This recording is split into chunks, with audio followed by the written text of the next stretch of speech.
نزیک بە 3000 ئێرانی لە شاری لۆس ئانجلستا دەژین و ساڵانە چەندین پێشانگای کتێب بەڕێوە دەبن. پێشانگای کتێب بەهشتی نووسەران و خوێنەرانە، دەرفەتێکە بۆ ڕاکێشاندنی سەرنجی میدیا و خەڵک بۆ کتێب و کتێب خوێندن. بەڵام بۆ ئەوانەی دوور لە زەید وڵات دەژین، جیا لە بۆڤاری کولتوری پێشانگای کتێب کاتێکە بۆ کۆمەڵگا تا دیسان یەک بگرنەوە لە زمان و ئەدەبی ئەو وڵاتە بەجێیان هێشتووە نزیک ببنەوە.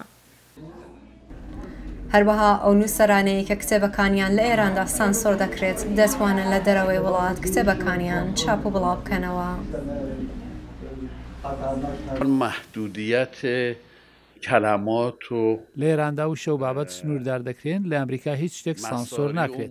من جێگری سەرۆکی ئەنجومەنی جوولەکانی ئێران بوو، کۆماری ئیسلامی دەست بەسەری کردم، گوتیان سیخۆری و حکمی لە سێدارەیان بەسرمدا سەپان، ئێستاش ئەو حکومان نەگۆڕاوە. جیا لە کڕینی کتێب خەڵک دێن تا گۆ بگرن بۆ نووسەرانەی کتێبە تازەکانیان دەناسێنن. ئەم خانمە بە یارمەتی هاوژنەکەی 6 کتێبی موسیقای فۆلکلۆری ئێرانی بۆ منداڵان نووسیوە. ئەگەر زمان و موسیقای وڵاتەکەت نەناسیت، ناسنامەی کەلتوری خۆت لە دەست دەدەیت، شوێنی خۆت ون دەکەی.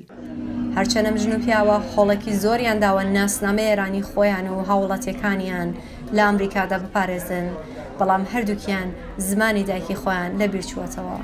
دایک و باوکی من تورکی ئازەرین، خۆم تا تەمەنی 7 ساڵم بە زمانی تورکی قسەم دەکرد، لە قوتابخانەدا فێری فارسی بووم. باوکم دۆستی نزیکی سێدارزغەری کوردستانی بوو و دەنگێکی خۆشی هەبوو، بە شێوازی ئەو گۆرانی بۆمان دەگوت.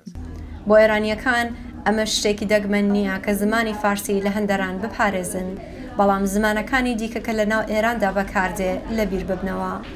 تەنانەت لەم پێشانگای کتێبی ئێرانیدا یەک کتێب نەبوو کە بە زمانێک جیا لە فارسی نووسرابێت.